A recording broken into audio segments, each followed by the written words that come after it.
Hey everybody, I'm Father Gabriel, and today I'm taking up the question, what are indulgences? And to be able to answer that question, I'm going to use two books here.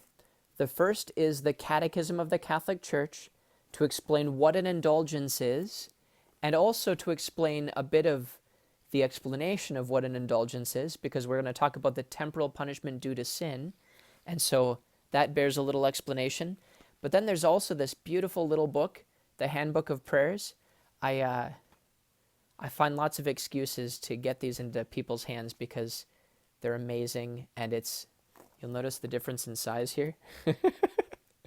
Oh my goodness. Beautiful, handy little reference thing. It's got a whole bunch of prayers in it, but then it also has all kinds of stuff like this. Anyway, let's dive in, because there's a lot to be said here to understand the nature of this. First of all, I'm going to basically read you the paragraphs 1471 and 1472 from the Catechism of the Catholic Church, because it would take me longer to explain trying to summarize this than to just read it to you itself. So if you have a catechism, you can open it up to 1471, talking about indulgences. It says, the Catechism says, the doctrine and practice of indulgences in the Church are closely linked to the effects of the sacrament of penance. So what is an indulgence, the Catechism asks? And this is quoting a number of things, including an apostolic constitution from Pope Paul VI, as well as the Code of Canon Law. An indulgence is a remission before God of the temporal punishment due to sins whose guilt has already been forgiven, which the faithful Christian is duly disposed, gains under certain prescribed conditions through the action of the Church, which, as the minister of redemption, dispenses and applies with authority the treasure of the sanctifications of Christ and the saints. And then the next piece, an indulgence is partial or plenary, according as it removes either part or all of the temporal punishment due to sin. The faithful can gain indulgences for themselves or apply them to the dead. So then, what is the temporal punishment due to sin? That's the next thing the Catechism takes up here. To understand this doctrine and practice of the Church, it's necessary to understand that sin has a double consequence. Grave sin deprives us of communion with God and therefore makes us incapable of eternal life, the privation of which is called the eternal punishment of sin. On the other hand, every sin, even venial sin, entails an unhealthy attachment to creatures, which must be purified either here on earth or after death in the state called purgatory. This purification frees one from what is called the temporal punishment of sin. These two punishments must not be conceived of as a kind of vengeance inflicted by God from without, but as following the very nature of sin. A conversion which proceeds from a fervent charity can attain the complete perfection of the sinner in such a way that no punishment would remain.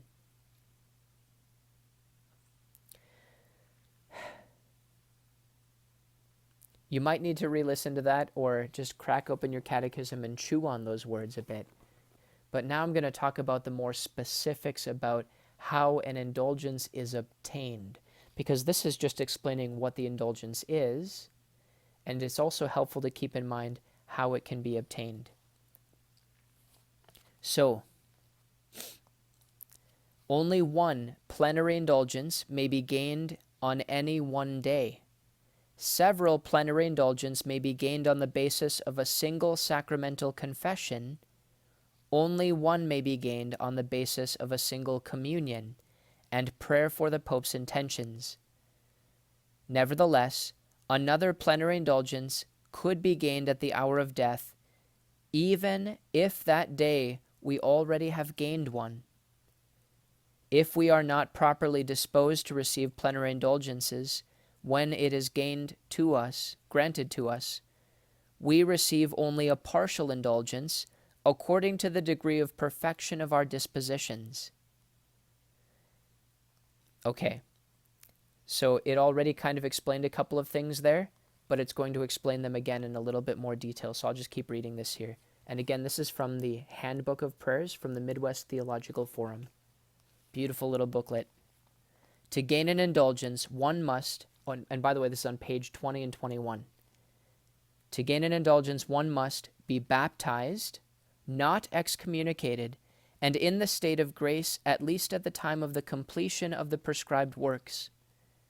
One must have at least the general intention of receiving the indulgence and fulfilling the prescribed works at the time and in the manner determined by the terms of the grant.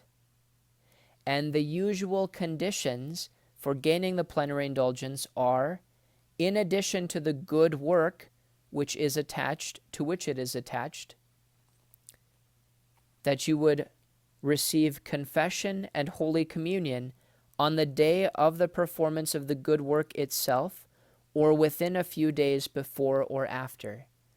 And the one thing that it qualified earlier that it's not saying here is that you need to receive the Eucharist once for each indulgence you're attempting to gain, but the sacrament of confession you could have received, say, on Sunday, and then done a work each of the days of the week after Sunday in order to be able to try to obtain this beautiful grace, this indulgence, for maybe different people that you know who have passed away. The next thing I should say, is prayer for the Pope's intentions. For this, recite the recitation of one Our Father and one Hail Mary suffices, though the faithful may say any other prayer according to their personal devotion. And next, the exclusion of all attachment to sin, even the slightest venial sin. The exclusion of all attachment to sin, even the slightest venial sin. Whew. When you think about what's going on here with indulgences, if, on the one hand, people might look at this and say, like, oh man, you're like putting all of these rules and guidelines for this obtaining of these indulgences and stuff. You realize, like, these conditions that they're asking for, being free from any attachment to sin, that's like living tremendous virtue. I'm living a super duper ridiculously wildly holy life in love of the Lord if I'm living these conditions.